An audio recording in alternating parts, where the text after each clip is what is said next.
Yo estaba de pie en la oscuridad, con la espalda apoyada contra la pared fría de la casa del vecino, observando en silencio mi propia casa, la casa en la que había vivido durante tantas décadas. El lugar donde cada mañana de domingo solían escucharse risas familiares, donde el aroma del café de olla se mezclaba con el sonido lejano de las campanas de la iglesia, constante como el ritmo de mi propia vida. El reloj marcó exactamente las 12 de la noche, y entonces, la luz del cuarto del fondo, el cuarto donde mi esposo dio su último aliento, se encendió. Ese cuarto, el lugar que había cerrado tras una pérdida imposible de nombrar. Pensé que permanecería para siempre sumido en la oscuridad. Pero en ese momento, desde esa ventana, salió la silueta de una persona desconocida. No era mi hijo, no era mi nuera, era un completo extraño. El corazón se me encogió, la respiración se me atoró en la garganta, como si bastara un movimiento mínimo para que todo se viniera abajo. Me quedé ahí, inmóvil, mirando la casa que llevaba mi nombre como si ya no me perteneciera. En ese instante comprendí que algo estaba terriblemente mal, algo que no solo tenía que ver con dinero, sino con una traición silenciosa y fría que se estaba infiltrando en el interior mismo de mi hogar. Estoy muy feliz de que estés aquí. De verdad, gracias por quedarte conmigo. Si estás escuchando esta historia, quédate conmigo un momento, dale like, suscríbete al canal y si puedes, dime desde dónde estás escuchando en los comentarios. Quiero saber hasta dónde han llegado nuestras historias, porque quizá, en algún momento, también te reconozcas a ti mismo en lo que estoy a punto de contar. Porque cuando el reloj dio las 12 de la noche aquel día, una pregunta no dejaba de resonar en mi mente.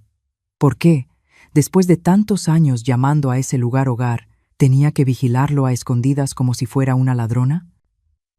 Después de ese instante, cuando salí de la oscuridad y regresé al cuarto provisional donde me estaba quedando, las imágenes del pasado comenzaron a surgir lentamente dentro de mí, pesadas, como si la memoria también necesitara tiempo para salir a la luz. No pensé de inmediato en aquel desconocido, ni me apresuré a unir todas las piezas. Lo único que ocupaba mi mente era una pregunta. ¿En qué momento empezó todo a torcerse? Recuerdo con total claridad la mañana en que Iván y Lorena llevaron sus cosas a mi casa.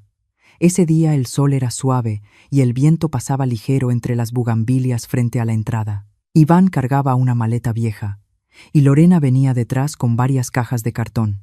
Mi hijo dijo, con voz sincera, «Mamá, estar sola tanto tiempo también entristece. Nosotros nos venimos a vivir aquí para que la casa tenga vida». Yo sonreí. La sonrisa de una madre que cree que la vida, después de tantas pérdidas, por fin sabe cómo compensar. Desde que mi esposo se fue, esta casa se había vuelto extrañamente silenciosa. Los pasos resonaban con más claridad, y a la hora de comer solo se jalaba una silla. Por eso, la presencia de Iván y Lorena se sentía como un nuevo aliento de vida. Los primeros meses transcurrieron en calma. Lorena se levantaba más temprano que yo para hervir agua y preparar café de olla. El aroma de la canela y el piloncillo llenaba la cocina. Iván arreglaba la puerta de madera que rechinaba, cambiaba el foco del patio, con el mismo cuidado de cuando era niño, y yo me paraba detrás de él indicándole cada paso.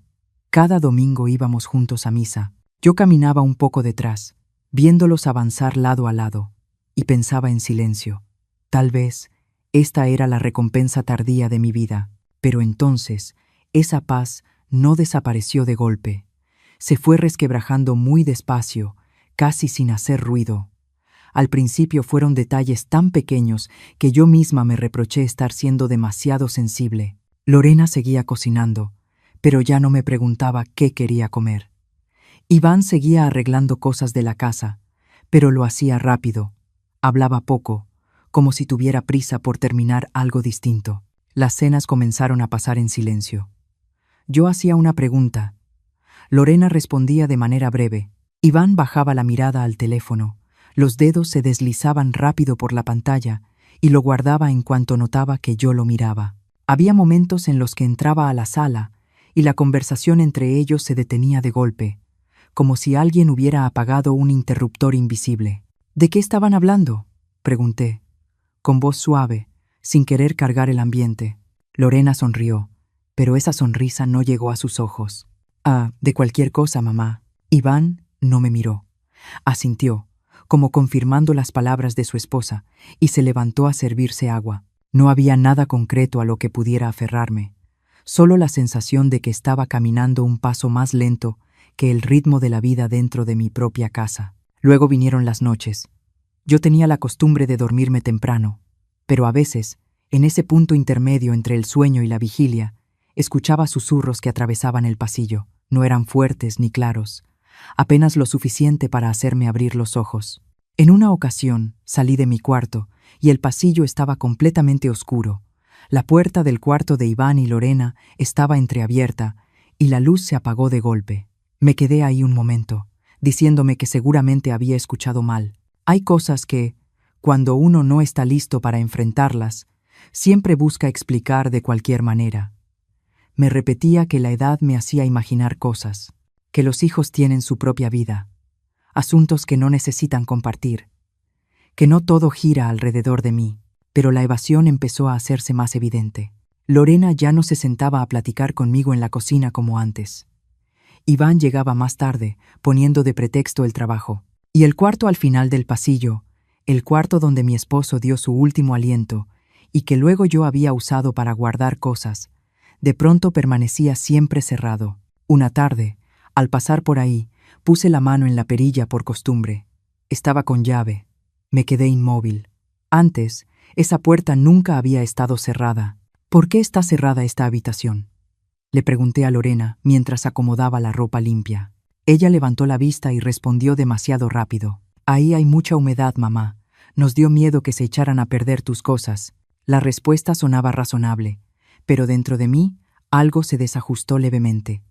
No recordaba haberme quejado nunca de la humedad, y mucho menos recordaba haberles pedido que se hicieran cargo de ese cuarto. Desde ese día empecé a poner más atención, no por desconfianza, sino porque la calma habitual dentro de mí ya se había alterado. Algunas noches, cuando la casa estaba en silencio, escuchaba ruidos muy leves provenientes del fondo del pasillo. No lo suficiente como para llamarlos ruido, pero sí lo bastante para hacerme incorporarme, escuchar con atención y luego volver a recostarme, con el corazón latiendo más rápido de lo normal. Yo seguí con mi rutina de siempre. Seguía yendo a misa, regando las plantas por la mañana, preparando mi café. Pero en medio de esas tareas tan conocidas, empecé a sentirme como alguien que observa desde afuera. Nadie me empujó, nadie me dijo nada de frente. Simplemente, de alguna manera, yo ya no estaba en el centro de esa casa. Hubo noches en las que me senté sola en la cocina, mirando el reloj de pared avanzar con su tic-tac, y me pregunté, ¿de verdad me habré vuelto vieja? ¿Será que este silencio es solo la distancia natural entre generaciones? ¿O hay algo ocurriendo justo frente a mí y no tengo el valor suficiente para ponerle nombre? No tenía respuestas. Pero desde ese momento supe que la paz en la que había confiado ya no estaba intacta. Y aunque aún no entendía por qué, comencé a sentir con claridad que, en la casa que yo llamaba hogar, había cosas ocultas y tarde o temprano me obligarían a enfrentarlas. Después de esa noche, dejé de pasar por el fondo del pasillo con pasos inconscientes. Una cautela muy ligera se fue instalando en mí, no tan clara como para llamarla miedo, pero sí lo bastante fuerte como para hacerme ir más despacio cuando las luces de la casa se iban apagando. Seguía con mi rutina, seguía saludando a Iván por las mañanas, seguía preguntándole a Lorena si hacía falta comprar algo para la comida, pero por dentro empecé a escuchar más. No lo que me decían, sino los silencios entre sus palabras. El cuarto del fondo seguía cerrado. La puerta de madera oscura, que antes se abría con solo empujarla un poco, ahora permanecía inmóvil, como un límite. Cada vez que pasaba frente a ella, tenía la sensación de que me observaba de regreso, fría y distante. Me decía a mí misma que no debía pensar de más, que una puerta cerrada no era gran cosa, pero era el silencio alrededor de esa puerta lo que me inquietaba. En las noches siguientes, los sonidos se volvieron más claros. Ya no eran susurros vagos, era el ruido de ruedas deslizándose sobre el piso de azulejo. Lento, parejo, con ritmo, el sonido de una maleta. Luego, pasos que no reconocía, distintos a los de Iván o Lorena. Me quedaba inmóvil en la cama, con la mano sobre el pecho, contando mi respiración, tratando de distinguir si aquello era real o solo una imaginación exagerada por la oscuridad. Una noche, escuché con claridad cómo se abría la puerta principal. No fue el sonido apresurado de alguien de la casa, sino uno cuidadoso, como temiendo llamar la atención. Me incorporé, me puse un suéter ligero y salí al pasillo. La luz de la sala estaba apagada, pero la claridad que entraba desde afuera me permitió ver una figura cerca de la puerta. Era Lorena. Frente a ella había una persona que yo no conocía. A los pies de esa persona, una bolsa pequeña. Hablaban muy bajo, pero alcancé a oír ese sonido inconfundible. Billetes contados a prisa. En ese instante me quedé paralizada. No avancé, tampoco retrocedí, me quedé ahí, escondida en la sombra, viendo cómo Lorena extendía la mano, recibía un fajo de billetes, lo doblaba rápido y se lo guardaba en el bolsillo. La otra persona asintió, jaló la bolsa y entró a la casa.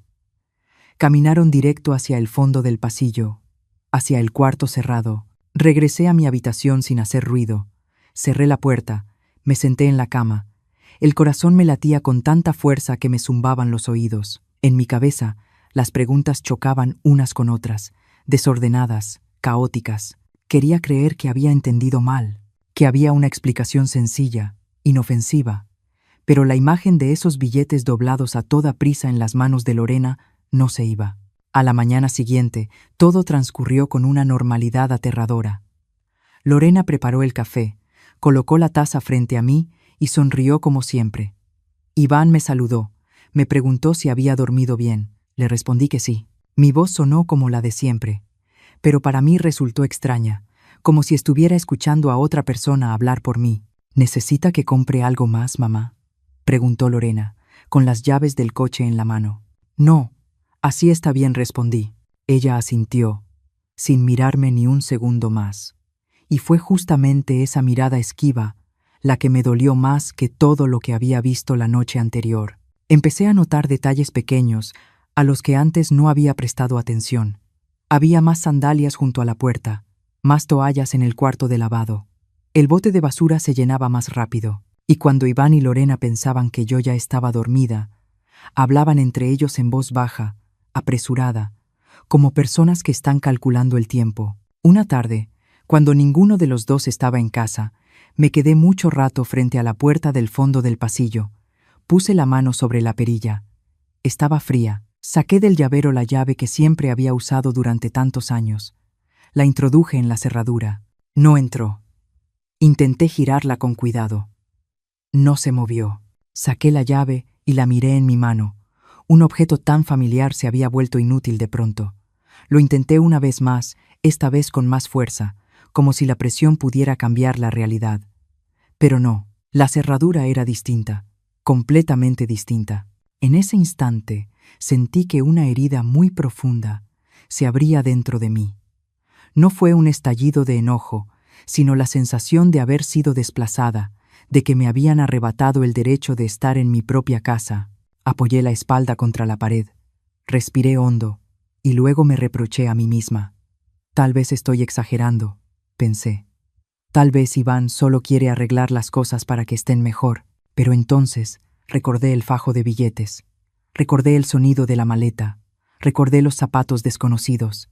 Esas piezas no se quedaron quietas, se acomodaron solas en mi cabeza, formando una imagen que yo no quería mirar de frente. Esa noche, cuando Iván regresó a casa, le pregunté con mucha suavidad, como si fuera solo una duda al pasar. La cerradura del cuarto del fondo, ¿por qué la cambiaron? Iván se detuvo un segundo. Solo un segundo, pero lo vi. Volteó a ver a Lorena antes de responder. Ah, ese cuarto ya estaba viejo, mamá. Nos dio miedo que no fuera seguro. ¿No seguro para quién?, pregunté, manteniendo la voz tranquila. Lorena intervino, con una sonrisa ligera. Para las cosas de usted, mamá. Solo queremos cuidarlas bien. Asentí. No dije nada más. Pero dentro de mí, una pregunta resonó con más claridad que nunca, ya sin el velo de la autojustificación. ¿Quién les dio el derecho de cambiar la cerradura de una casa que está a mi nombre? Esa pregunta no exigía una respuesta inmediata. Simplemente se quedó ahí, como una piedrita dentro del zapato. Cada paso que di, después tropezó con ella, y supe que, desde el momento en que la llave ya no abrió esa puerta tan conocida, todo había entrado en otro ritmo, uno que ya no podía fingir no escuchar. Después de la noche en que descubrí que la cerradura había sido cambiada, dejé de dormir profundamente como antes, no por miedo, sino porque en mi cabeza había un conteo invisible, como si algo se estuviera acercando a un límite que aún no sabía nombrar. Seguía despertando a la misma hora. Seguía barriendo el patio, regando las bugambilias del frente, preparando mi café como de costumbre. Pero desde ese momento, cada uno de mis movimientos se volvió un poco más lento, un poco más cuidadoso, como si caminara sobre un suelo que ya no era firme. No volví a mencionar la cerradura. Tampoco hablé de lo ocurrido la noche anterior. Hay veces en que guardar silencio no es por falta de valor para preguntar, sino porque uno espera ver qué hará el otro cuando cree que no sabemos nada. Observé a Iván y a Lorena con una calma que incluso a mí me sorprendió. Ellos seguían con su vida normal, incluso parecían más atentos. Lorena me preguntaba qué quería cenar. Iván se ofrecía a llevarme al mercado el fin de semana. Todo era demasiado perfecto, tanto que entendí que, si hablaba en ese momento, solo recibiría respuestas ya ensayadas. La idea de fingir un viaje llegó a mí una tarde muy común. Estaba doblando ropa cuando caí en la cuenta de que hacía mucho tiempo que no sacaba la vieja maleta del closet, la maleta que mi esposo y yo usábamos para escapadas cortas, cuando él aún estaba bien. Me senté en la cama, con las manos sobre la colcha, y por primera vez en muchas noches dejé de preguntarme ¿qué está pasando? Y me pregunté, si yo no estuviera aquí, ¿qué harían? Esa noche, durante la cena, lo dije con naturalidad, como si la idea acabara de surgir. La próxima semana pienso ir a Guadalajara a visitar a mi hermana unos días. Hace tiempo que no nos vemos, y me ha estado llamando mucho. Mi hermana en Guadalajara creyó que yo ya iba en camino, pero por seguridad no me fui lejos. Me quedé a unas calles, en el cuartito de don Esteban, porque necesitaba ver la verdad con mis propios ojos, sin que ellos sospecharan. Iván levantó la mirada de inmediato. Lorena también. Ambos me miraron al mismo tiempo y muy rápido sus expresiones se suavizaron como una ráfaga de viento sobre el agua. Iván sonrió. «Qué bueno, mamá. Le va a servir para despejarse». Lorena asintió varias veces. «Sí, mamá. Váyase unos días, descanse. Aquí nosotros nos encargamos». Esa frase, «nosotros nos encargamos», sonó inofensiva, pero dentro de mí resonó con más fuerza de lo normal. Asentí, fingiendo no notar el alivio excesivo en sus voces. Nadie me preguntó cuánto tiempo estaría fuera. Nadie mostró nostalgia. Solo hubo un acuerdo rápido, fluido, como si esa decisión hubiera estado esperando desde hacía tiempo. Después de la cena, salí un rato al porche. Ya estaba oscureciendo y el aire se sentía más fresco. Desde donde estaba, podía ver la ventana de la casa de don Esteban, al otro lado de la calle. Él estaba ahí, con la mano apoyada en el marco, mirando hacia mi casa. La luz amarilla iluminaba su rostro envejecido y sereno. Don Esteban llevaba muchos años viudo, vivía solo, y hasta entonces solo nos saludábamos por las mañanas, intercambiando algunas palabras de cortesía sobre el clima o el vecindario. Me levanté y crucé la calle, como si fuera una visita cualquiera. Don Esteban abrió la puerta de inmediato. Seguramente ya me había visto. Doña Marisela dijo, con voz grave, «Pase, ya es tarde». Nos sentamos en su pequeña sala. El aire olía a té de hierbas. Le hablé de mi próximo viaje, de que estaría fuera unos días. Don Esteban no respondió enseguida. Me miró durante más tiempo del necesario y luego soltó un suspiro lento. «¿Se va a ir?», dijo en voz baja. He estado pensando si debía decirle algo o no. Levanté la vista. El corazón me empezó a latir más rápido, pero no lo interrumpí. Don Esteban dejó la taza sobre la mesa, entrelazando sus manos envejecidas. Últimamente, en su casa, entra y sale mucha gente desconocida. Guardé silencio. Por las noches continuó. Llegan tarde, con maletas. Se van muy temprano. No ha sido una vez, ni dos. Sentí que la garganta se me secaba. ¿Está seguro?, pregunté. esforzándome por mantener la calma. Don Esteban asintió. Me siento en esa ventana todas las noches. No puedo dormir temprano. Lo he visto todo. Hay gente que paga ahí mismo, en la puerta. Su nuera es la que abre. No hablan mucho. En esa sala pequeña no se escuchaba nada más que el tic-tac del reloj. Miré hacia afuera, en dirección a mi casa. La casa estaba quieta, igual que siempre, pero las palabras de don Esteban parecían correr un velo delgado sobre aquello que yo había sospechado desde hacía tiempo. No quise preocuparla, añadió. Por eso guardé silencio. Pero si va a irse lejos, era mejor que lo supiera. Asentí. No lloré. Tampoco pregunté más. Hay verdades que, cuando ya tienen suficientes piezas, no necesitan repetirse demasiadas veces. Le di las gracias a don Esteban y me levanté para irme. El camino de regreso a casa era muy corto, pero caminé más despacio de lo habitual. Cada paso parecía caer sobre una pregunta nueva. Cuando abrí la puerta, Iván y Lorena estaban en la sala. Se voltearon a verme. Yo sonreí, como si no hubiera escuchado nada. En mi cabeza, en ese momento, solo había un pensamiento, claro y frío, tan frío que me sorprendí a mí misma. Si yo no estaba, ellos iban a seguir, y solo si yo no estaba, yo podría ver toda la verdad.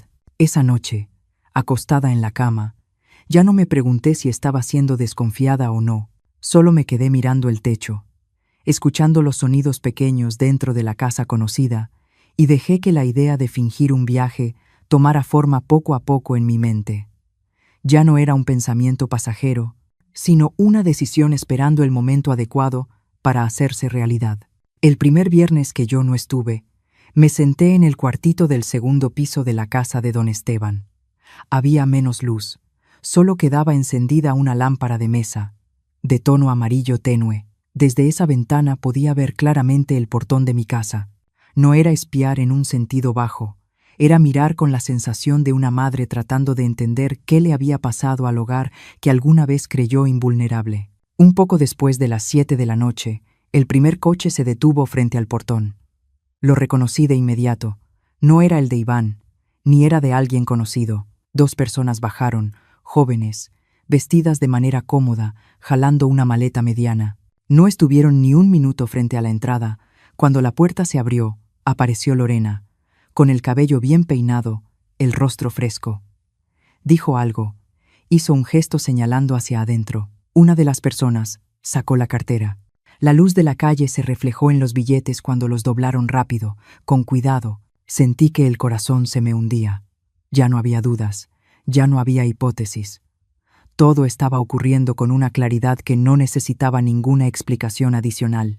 Ni siquiera pasaron 10 minutos cuando se detuvo otro coche. Esta vez eran 3. Venían riendo, hablando como si estuvieran empezando unas vacaciones cortas. Uno preguntó algo. Supuse que era la contraseña del Wi-Fi, porque Lorena se rió y levantó el celular para mostrársela. Entraron a mi casa con naturalidad, suaves, como quien entra a un lugar por el que ya pagó. Apreté los puños. Las uñas se me clavaron en la piel para asegurarme de que estaba despierta. Don Esteban estaba detrás de mí, sin decir nada. Apenas soltó un suspiro muy leve. Yo no volteé a verlo, porque tenía miedo de que, si encontraba en sus ojos esa compasión, ya no pudiera mantener la calma. Iván llegó a casa casi a las 8. Reconocí la manera de caminar de mi hijo al instante.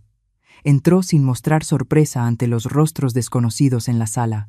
Al contrario, dejó las llaves sobre la mesa, se arremangó y ayudó a alguien a subir una maleta al segundo piso. Un gesto conocido, seguro, como si ya lo hubiera hecho muchas veces. Vi a una persona del grupo sentarse en el sillón, abrir una lata de refresco y mirar alrededor de mi casa, con curiosidad, con gusto. Hablaban del viaje, del clima, de a dónde irían al día siguiente. Nadie bajaba la voz. Nadie actuaba a escondidas. Mi casa, la que había guardado cada paso y cada recuerdo, ahora se llenaba de risas que no me pertenecían. El dolor no llegó como una tormenta. Llegó lento, pesado, como una piedra colocada sobre el pecho. Sentí enojo, pero el enojo no estalló. Se mezcló con la pérdida, con la sensación de algo sagrado siendo invadido. Hay cosas que, una vez que se cambian por dinero, nunca vuelven a ser las mismas. Seguí observando. Lorena se movía entre la sala y el pasillo con la seguridad de alguien que manda. Repartía toallas, indicaba cuartos, explicaba lo necesario. Iván llevaba cobijas y las acomodaba al pie de una cama. Todo salía tan fluido que me dio un escalofrío. No había torpeza, no había señales de duda. Esto no era algo impulsivo, era una costumbre. Y entonces llegó ese instante. Vi a Lorena guiar a 2 personas directo hacia el fondo del pasillo, hacia la puerta que yo no había podido abrir desde que cambiaron la cerradura. Metió la llave, abrió, encendió la luz. La claridad amarilla se derramó hacia el pasillo y luego desapareció cuando la puerta se cerró. Ese cuarto. El dormitorio donde mi esposo dio su último aliento, donde yo me senté horas junto a la cama, sosteniéndole la mano, susurrándole cosas que no pude decir en toda una vida, donde cerré la puerta, no por miedo, sino por respeto. Y ahora, un desconocido dejaba su maleta en el piso, se quitaba los zapatos y se acostaba en la cama que yo creí que nadie más volvería a tocar. Aparté la mirada. Me ardían los ojos, pero no lloré. No porque fuera fuerte, sino porque este dolor era demasiado profundo como para salir en forma de llanto. Se quedó quieto dentro de mí, helado, como una confirmación final de que una línea había sido cruzada, y nadie en mi casa sintió que debía pedirme permiso. Esa noche llegaron más huéspedes. Una pareja mayor. Un hombre que viajaba solo por trabajo. La casa se quedó encendida hasta tarde. Alguien entraba a la cocina, abría el refrigerador, preguntaba si quedaba café. Alcancé a escuchar risas, sillas arrastrándose, el agua corriendo en el baño. Sonidos normales que, de pronto, se volvieron ajenos. Don Esteban murmuró: «Yo he visto esto desde hace tiempo». Asentí, pero no respondí. En mi cabeza solo había una pregunta, repitiéndose una y otra vez, cada vez más filosa. Si solo era por dinero, ¿por qué tenían que esconderlo también? Si solo era para ganar un poquito más, ¿por qué cambiar la cerradura? ¿Por qué escoger justo ese cuarto? ¿Por qué esperar a que yo me fuera? Miré el reloj. Casi las 11 de la noche. La luz del cuarto del fondo seguía encendida. Esa luz era como una cortada, partiendo en 2 mis recuerdos de esa casa, antes y después del momento en que entendí la verdad. Supe que, a partir de ahí, ya no podía volver al lugar de cerrar los ojos y fingir. No porque yo quisiera pelear, sino porque hay cosas que, una vez vistas, ya no se pueden negar. Ahí seguí, en silencio, mirando cada movimiento pequeño, cada puerta que se cerraba, cada paso en las escaleras, se me quedaba grabado, no como prueba, sino como marcas lentas sobre aquello que yo alguna vez llamé familia. Y en ese silencio, una idea empezó a formarse, todavía borrosa, pero lo bastante fuerte como para hacerme entender que lo que acababa de ver era solo la superficie de algo más profundo, más complicado y más peligroso de lo que yo había imaginado. Después de esa noche, ya no tuve el valor de mirar de frente hacia el cuarto del fondo del pasillo. La luz amarilla que se colaba por debajo de la puerta me perseguía incluso cuando cerraba los ojos. Salí de la casa de don Esteban casi al amanecer, regresé al cuarto provisional donde yo estaba de viaje, pero en mi cabeza todo ya había dejado de ser una actuación. Entendí que, si me quedaba solo con lo que veía desde la ventana, iba a quedarme atrapada para siempre en la duda. Y la duda, cuando se alarga, vuelve débil a una persona. Yo no podía permitirme ser débil. Ese día entero lo viví con una sensación extraña. Cociné con don Esteban, lo escuché contar historias muy antiguas del vecindario, pero mi mente regresaba una y otra vez a la parte de atrás de mi casa. Auco Berchizu, una construcción pequeña, de ladrillo viejo, donde mi esposo guardaba sus herramientas, donde se sentaba a apretar tornillos y decía que ese era su territorio. Desde que él murió, yo casi no entraba ahí, no por miedo, sino porque todo adentro aún conservaba su olor, y yo no quería mover nada.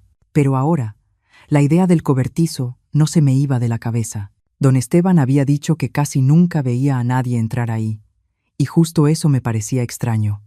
Si ya estaban usando toda la casa para gente desconocida, ¿por qué el cobertizo permanecía siempre cerrado? Yo sabía que hay verdades que no se revelan solas. Hay que ir a buscarlas. Al caer la tarde, cuando el sol se inclinaba sobre la barda, tomé una decisión.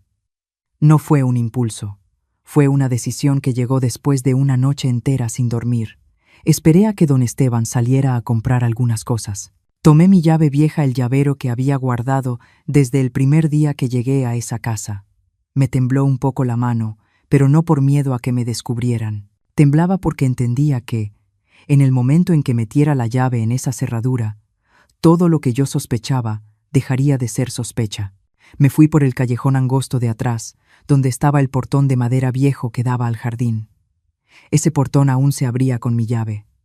Al menos ahí, yo todavía tenía derecho a entrar. El jardín estaba en silencio. Las plantas seguían igual. No había señales de que alguien hubiera movido algo. El cobertizo estaba ahí, discreto, como si nunca hubiera visto nada malo. Abrí la puerta del cobertizo. Las bisagras soltaron un chirrido seco, lo bastante para hacerme brincar el corazón, pero luego se calmó cuando entendí que nadie lo había oído. Por dentro estaba oscuro, con ese olor conocido a madera vieja y metal oxidado. Encendí la luz. Al principio, todo parecía igual. El estante de herramientas, la mesa de madera de mi esposo, varias cajas de cartón ya amarillentas. Y entonces lo vi. Una caja de metal debajo de la mesa. No era una caja de las que yo usaba. Era más nueva, más limpia, fuera de lugar en ese espacio. Me agaché y la jalé hacia mí. Pesaba, más de lo que imaginé. Abrí la tapa. Dinero. Fajos de billetes amarrados y acomodados con cuidado, uno tras otro. No necesitaba contarlo. Bastaba con verlo para entender. El corazón me latió con fuerza, no por la cantidad, sino por la pregunta que venía pegada a eso. ¿Para qué guardaban dinero ahí? Dejé la caja a un lado y miré más a fondo dentro del cobertizo, como si mi vista pudiera atravesar las paredes. Y entonces vi un paquete de papeles guardado con cuidado en una bolsa de plástico, escondido detrás de la caja del dinero. Lo tomé. Eran hojas gruesas, impresas con claridad. No era algo escrito al aventón. Leí línea por línea. Y cada línea fue como un corte frío. Evaluación de capacidad. Mi nombre. Completo. Fecha. La firma de alguien que yo no conocía. Palabras secas hablando de deterioro, de la necesidad de supervisión. Tuve que sentarme. Se me nubló la vista, pero la mente, de pronto, se me aclaró de una manera extraña. Esto no era un engaño pequeño. Esto era un plan. Volteé otra hoja. Una cotización de un asilo. Un nombre que sonaba dulce, tranquilo. Frases sobre atención integral, seguridad, adecuado para personas que ya no pueden decidir por sí mismas. Leí sin sentir nada durante unos segundos. Y luego un frío me recorrió la espalda. Ya habían elegido el lugar a donde pensaban llevarme. La siguiente hoja fue la que me obligó a agarrarme con fuerza del borde de la mesa. Un poder notarial, total, para bienes, para decisiones médicas, para mi vida. Solo faltaba una firma, mi firma. Me quedé sentada ahí mucho tiempo. No lloré, no grité. Mi cuerpo parecía separado de lo que sentía. Escuchaba mi propio corazón, lento y parejo. Un miedo profundo se me subió como una ola, pero no me paralizó. Al contrario, me arrancó de todas las dudas que me habían detenido hasta entonces. De pronto, todo encajó. El dinero, la gente desconocida, el cambio de cerradura, el cuarto del fondo del pasillo, y ahora el cobertizo, el lugar donde ellos creían que yo nunca volvería a entrar. Lo habían calculado con cuidado. No solo estaban sacando dinero de la casa, estaban preparando el terreno para convertirme en alguien que ya no pudiera decir no. Me levanté, tomé los papeles y los devolví exactamente a su lugar. No quería dejar huellas, no por miedo, sino porque entendía que, a partir de ese instante, cada paso mío tenía que ser preciso. Cerré la caja del dinero y la empujé a donde estaba. Apagué la luz del cobertizo y cerré con llave como si nunca hubiera entrado. Cuando salí al jardín, la tarde ya se había ido por completo. Respiré hondo. El aire seguía siendo el aire de siempre del vecindario. Nadie sabía lo que yo acababa de ver. Nadie escuchó lo fuerte que me latía el corazón. Regresé al cuarto donde me estaba quedando en la casa de don Esteban. Me senté en la cama y puse las manos sobre las rodillas. Ahí fue cuando, por fin, la emoción empezó a subir. No como pánico, sino como un miedo claro, con forma, con nombre. Y junto con ese miedo, Llegó una lucidez que yo no había sentido nunca. Entendí que no solo querían dinero. El dinero era apenas el primer paso. Lo que buscaban era control. Era mi vida. Esa idea no me derrumbó. Me enderezó la espalda. Supe que ya no tenía otra opción más que enfrentarme a esto. Y aunque todavía me temblaba el alma por dentro, también lo tenía claro. Desde ese momento, yo ya no era la mujer que solo miraba desde lejos. Esa noche no dormí. Me quedé acostada en la cama conocida del cuartito de don Esteban, con los ojos abiertos, mirando el techo. Todo lo que había visto en el cobertizo se repetía en mi cabeza, sin ruido, sin prisa, imagen por imagen, como si alguien quisiera obligarme a mirar bien para que ya no hubiera vuelta atrás. Entendí que, a partir de ahora, el miedo ya no era algo borroso. Tenía forma, tenía papeles, tenía firma, tenía plan. Y por lo mismo, también podía enfrentarse. A la mañana siguiente, cuando don Esteban me llevó una taza de té caliente, me miró un buen rato antes de preguntar, ¿está bien?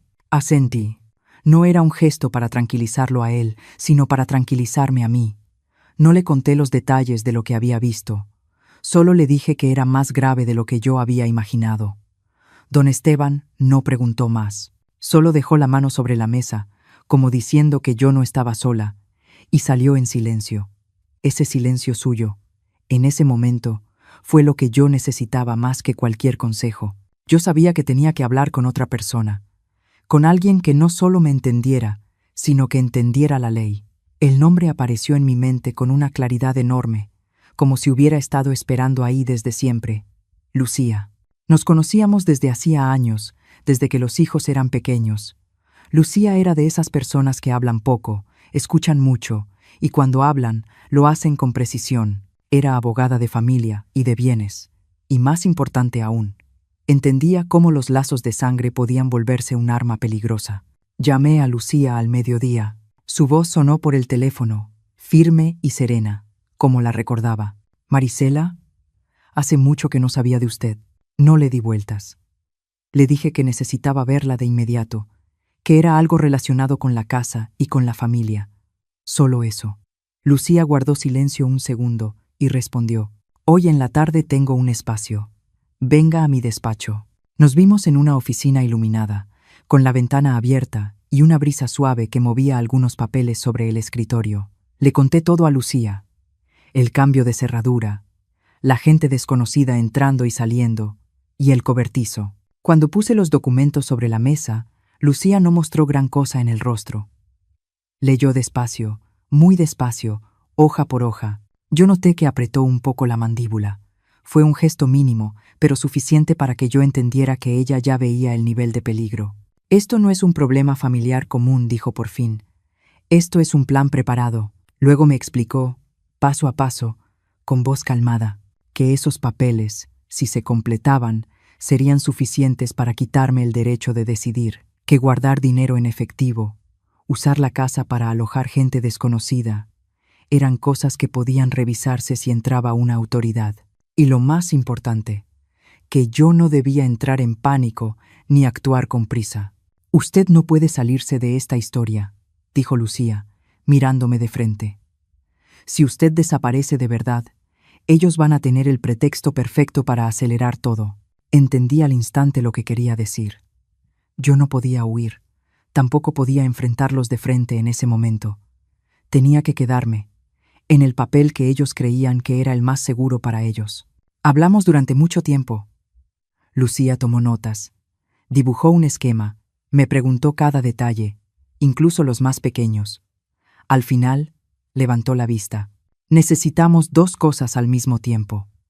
Una, protegerla a usted de inmediato, en lo legal. 2. Que ellos sigan creyendo que usted no sabe nada». Le pregunté qué significaba eso. Lucía sonrió apenas, una sonrisa que no traía alivio. «Significa que usted tiene que regresar a su casa y actuar como la mamá confiada, ingenua, como siempre». Esa frase me obligó a respirar hondo, volver a casa, regresar al lugar donde había visto la verdad más cruel. Pero no discutí. Yo sabía que era el único camino. Si quería recuperar el control, tenía que dejarlos sentirse seguros dentro de su propio error. Lucía continuó. Mientras tanto, yo voy a preparar los documentos para proteger sus derechos sobre los bienes. Y también voy a contactar a un inspector de vivienda. Sin prisa, necesitamos que una autoridad lo vea tal como está, sin tiempo para ocultarlo. ¿Qué momento?, pregunté. Cuando todo esté ocurriendo con mayor claridad, respondió. Cuando no les dé tiempo de esconderlo. Cuando salí del despacho de Lucía, ya era tarde. Me quedé un buen rato sentada en el coche, con las manos sobre el volante, mirando a la gente pasar. Sentí un cambio muy claro dentro de mí. No era un valor repentino. Era una lucidez fría. Ya no me preguntaba por qué lo hacen. Esa pregunta no me iba a mantener viva. Lo que yo necesitaba era ¿qué hago ahora? Esa noche volví a mi casa. Abrí con mi llave de siempre y entré con el aspecto cansado de alguien que acaba de regresar de un viaje. Iván y Lorena se voltearon a verme. Yo sonreí, los abracé, les hice preguntas normales, de esas de todos los días. Lorena se mostró atenta. Me preguntó si venía cansada. Iván dijo que ellos habían cuidado muy bien la casa mientras yo no estaba. Asentí. Les di las gracias. Me senté en la sala, escuchándolos contar cosas sin importancia, mientras mi mente registraba cada mirada, cada gesto. Noté su alivio. El alivio de quienes creen que su plan sigue avanzando como debe. Esa noche, ya acostada, miré el techo de siempre. No había maletas rodando. No había gente extraña. Pero yo sabía que eso era solo la superficie. Debajo de esa calma había una red funcionando, y yo estaba justo en el centro. Cerré los ojos y me metí en mi nuevo papel. Un papel que no me exigía mentir con palabras, sino con silencio. Y en ese silencio, yo sabía que tenía una ventaja que ellos ni siquiera sospechaban. Ellos creían que yo no sabía nada. Y eso iba a decidir lo que pasara después. Esa noche llegó más despacio de lo que yo imaginé. El día entero transcurrió con un ritmo extraño. Por fuera, tranquilo. Por dentro, tenso como cuerda. Hice cosas muy comunes. Limpié la mesa de la cocina, regué las macetas del porche, doblé el mantel, pero cada movimiento era consciente, como si estuviera manteniendo esta casa en el estado exacto que ellos esperaban. Iván regresó del trabajo más temprano que otras veces. Lorena limpió la sala con demasiado esmero, cambió fundas de almohadas, acomodó más toallas. Yo reconocí esas señales. No era atención normal. Era la costumbre de alguien que se prepara para recibir huéspedes. Cuando el sol se metió, llegaron los primeros sonidos. No fueron ruidosos. El motor de un coche deteniéndose frente al portón, una puerta cerrándose, las ruedas de una maleta rodando sobre el piso. Yo estaba en mi cuarto, con la puerta apenas entornada, escuchando cada detalle sin salir. Dejé que ellos hicieran su parte. Lorena abrió la puerta con voz amable, servicial. La escuché preguntar nombres, preguntar a qué hora se iban al día siguiente, preguntar si necesitaban Wi-Fi. Iván llevó sillas, señaló dónde dejar los zapatos, soltó sonrisas de cortesía. La casa se llenó muy rápido, no de cosas, sino de personas desconocidas. En la sala se superponían las voces. Alguien preguntó dónde cenar. Alguien hablaba del plan para mañana. Escuché el arrastre de una silla, el sonido de un vaso tocando la mesa. Todo ocurría con una naturalidad tan perfecta que entendí que, si nadie lo detenía, esa escena se repetiría semana tras semana. Me quedé quieta, respirando parejo, sosteniendo mi calma como si fuera lo único que me mantenía en pie. Yo sabía que la iba a necesitar. Casi a las 9, sonó el timbre. Ese sonido fue distinto a las veces anteriores. Firme, parejo, sin la duda de un huésped. Lorena se quedó a medias en una frase. Iván volteó hacia la puerta. Yo seguía en mi cuarto, pero lo supe. El momento había llegado. El timbre sonó por segunda vez, más fuerte.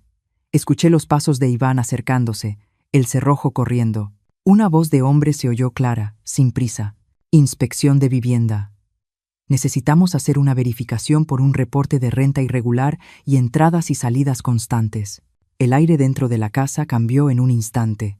Las conversaciones se apagaron. Se escuchó una silla moviéndose, y alguien murmuró: ¿Qué pasa? Lorena se acercó, con la voz más aguda de lo normal. Seguro se equivocó de casa. Esta es una casa particular. Tenemos información, y necesitamos confirmar, respondió el hombre. con calma. Por favor, abra para hacer la verificación. Me puse de pie, sin prisa, sin correr. Abrí la puerta de mi cuarto y salí al pasillo. La luz de la sala estaba encendida, iluminando rostros que miraban hacia la entrada con una incomodidad imposible de disimular. El inspector estaba en el umbral y a su lado una persona que tomaba notas. Miraron alrededor, luego miraron a la gente sentada en la sala. «Disculpen», dijo el inspector. «¿Ustedes son?» Un joven se levantó, alzando la mano como para aclarar. «Nosotros rentamos el cuarto, por internet. Ya pagamos». Esa frase cayó en la sala como un peso. Iván se quedó rígido. Lorena volteó hacia el muchacho con los ojos muy abiertos, como queriendo decirle que se callara. Pero ya era tarde. Otras confirmaciones empezaron a salir. El precio, cuántas noches, cómo pagaron. Nadie mentía. No tenían por qué hacerlo. El inspector asintió, anotó, y luego miró a Iván y a Lorena. «¿Quién es el propietario de esta casa?» Iván abrió la boca, pero no le salió la voz. Lorena dio medio paso al frente. Su voz tembló.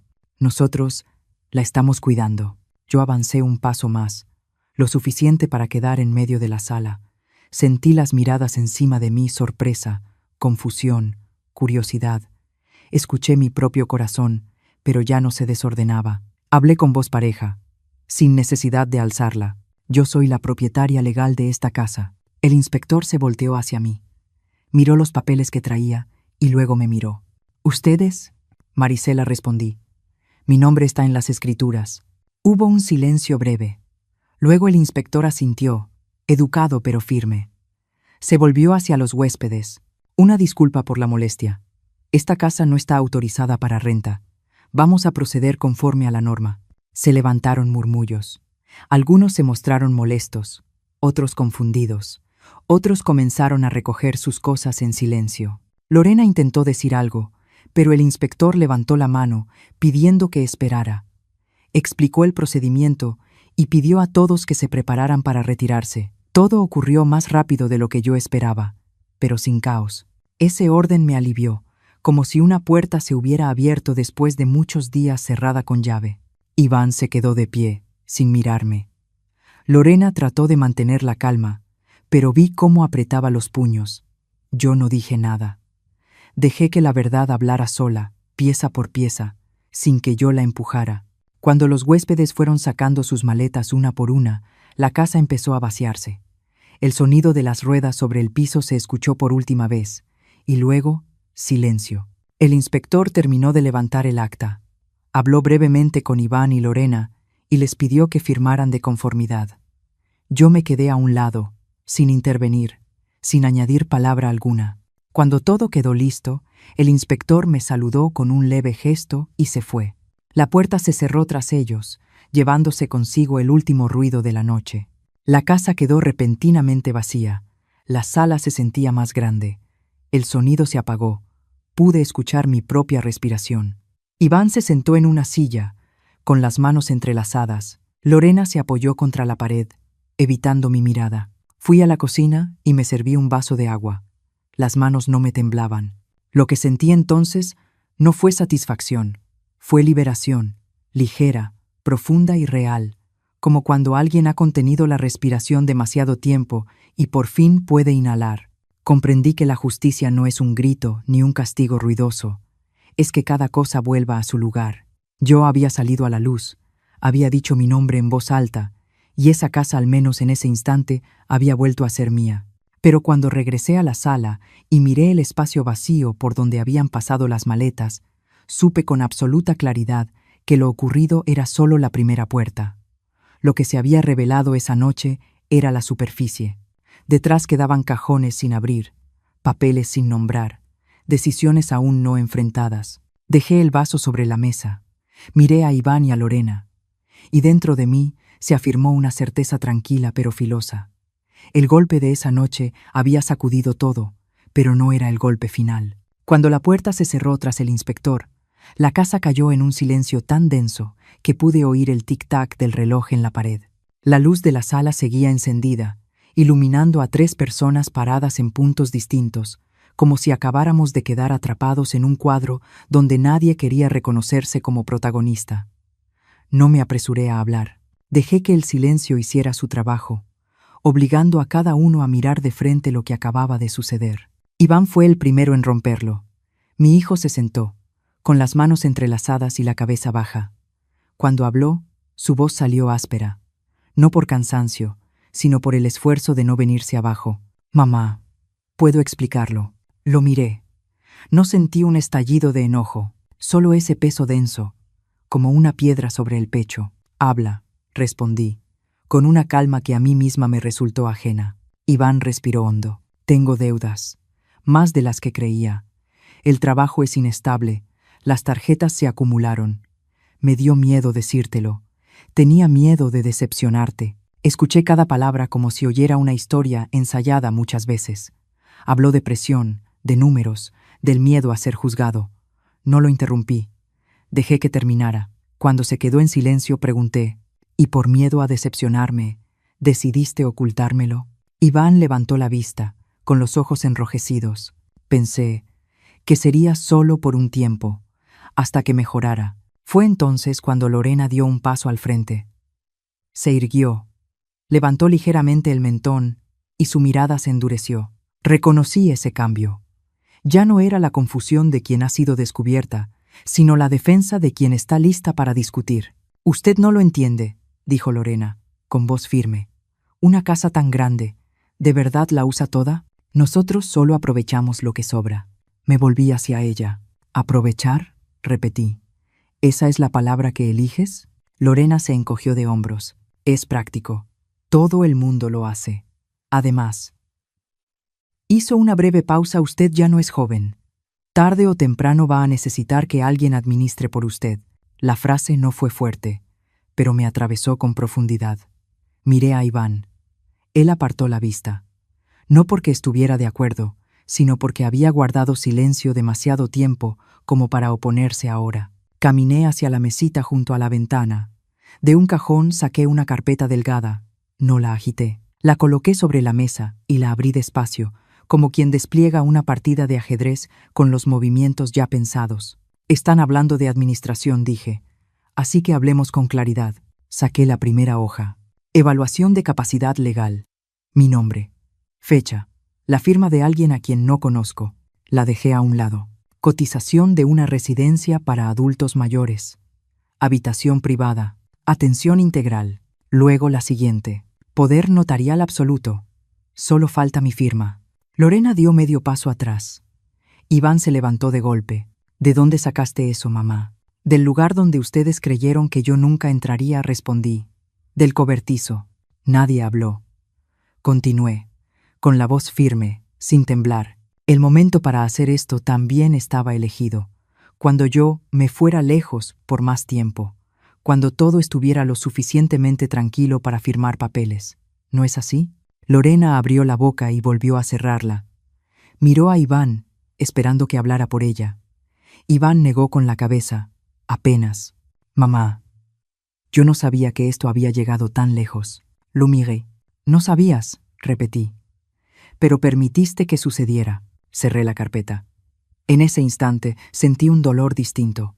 No afilado como un cuchillo, sino profundo y extendido. No por los documentos, sino por la verdad de que mi confianza había sido puesta en negociación. Escuchen bien, dije, sin alzar la voz. Esta noche recogen sus cosas. Mañana se van de esta casa. Lorena reaccionó de inmediato. Usted no puede. Sí puedo, la interrumpí. Porque esta es mi casa. Iván me miró, alarmado. Mamá, dame tiempo. Tiempo, respondí. Es lo que ustedes usaron para cambiar cerraduras, meter extraños en mi casa y preparar documentos para firmar por mí. Respiré hondo para que la voz no se me quebrara. En cuanto a la herencia, continué. Desde hoy, Iván, tú ya no formas parte de ella. Iván quedó como si lo hubieran golpeado. Se quedó inmóvil, con los labios temblando.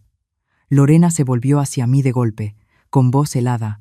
Está castigando a su propio hijo. No respondí. Me estoy protegiendo a mí misma. Miré a los dos, uno por uno, para que cada palabra llegara a su lugar. Lo que se ha hecho mal, voy a dejar que la ley lo resuelva. No por rencor, porque ese es el límite. Nadie volvió a objetar. El silencio regresó, pero esta vez ya no ocultaba nada, exponía. Me quedé ahí, sintiendo con claridad el latido de mi corazón regular, lento, doloroso. En ese dolor había algo que no podía negar. Cuando un hijo traiciona a su madre, lo que más duele no es perder dinero ni perder la casa. Lo que más duele es entender que la confianza, una vez rota, nunca vuelve a ser la misma. Los días siguientes pasaron despacio, como si el tiempo también necesitara aprender a caminar otra vez dentro de una casa que acababa de sufrir una sacudida. No me apresuré a cambiarlo todo de inmediato. Dejé que la casa respirara primero, que yo respirara primero. La primera mañana, estando sola, abrí todas las ventanas. El aire cruzó la sala, el pasillo, trayendo el aroma de las flores del pequeño jardín de atrás. Ese sonido, el viento rozando las cortinas, era suave, pero suficiente para que entendiera algo. El silencio ya no daba miedo. Empecé por cosas muy pequeñas. Ordené los cajones de la cocina. Lavé las tazas que aún conservaban el olor de personas ajenas. Acomodé el mantel, no para borrar las huellas en un solo día, sino para devolver cada objeto a su sitio. Cada vez que colocaba algo en su lugar habitual, sentía que también estaba acomodando un pedazo del orden perdido. No intenté olvidar. Elegí ordenar. El antiguo dormitorio, el que había permanecido cerrado, fue el lugar al que más tardé en volver. Me quedé parada en el umbral, sin entrar de inmediato. El sol del mediodía caía sobre el piso, dibujando líneas de luz rectas y limpias. Respiré hondo y entré. Retiré las cosas que no me pertenecían. Las doblé con cuidado y las saqué. La cama vieja se fue. Cambié las cortinas. Pinté las paredes de un color más claro, no para cubrir la memoria, sino para darle otro espacio donde existir. Cuando el cuarto quedó vacío, coloqué un caballete en el centro. Solo un caballete, una mesita, algunos tubos de pintura. No me pregunté si sabía pintar bien o no, solo supe que necesitaba un lugar donde las manos y el corazón pudieran moverse juntos. Un nuevo ritmo empezó a formarse. Por las mañanas iba temprano a misa. La iglesia estaba en silencio a esa hora. Los pasos resonaban suaves sobre el piso de piedra. Me sentaba en la banca de siempre, sin pedir nada grande. Solo me sentaba, dejando que el alma se aquietara.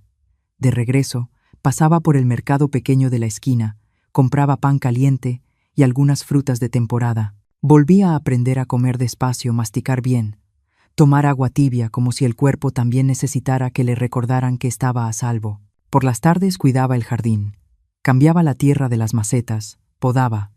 Planté algunas flores nuevas, no para lucirlas, sino para verlas crecer día con día. La tierra bajo mis manos era fresca y real. Algunas tardes, don Esteban pasaba a verme con algún platillo que había preparado. Cenábamos sencillo, hablando de cosas comunes. El clima, las plantas, las noticias del barrio. No hacía falta decir mucho. Hay amistades a las que les basta con estar. Todos los procesos legales siguieron su curso, tal como estaba previsto. Ya no lo seguí con la tensión de antes. Dejé que la ley hiciera su trabajo. Hubo cuentas que pagar, responsabilidades que asumir. No sentí alegría al ver a otros enfrentar consecuencias, pero sí sentí que era necesario. El límite se había restablecido, y cuando los límites son claros, el corazón puede mantenerse erguido. También aprendí a mirarme al espejo sin apartar la vista. Aparecieron nuevas arrugas, y hubo noches en las que dormí más profundo que antes. Entendí que la fortaleza no es no sentir dolor, sino saber dónde duele y por qué, y no permitir que ese dolor dirija todas las decisiones. No me reproché haber confiado. Confiar no es un error. El error es cuando otros se aprovechan de esa confianza. El taller de pintura se volvió un lugar al que acudía todos los días.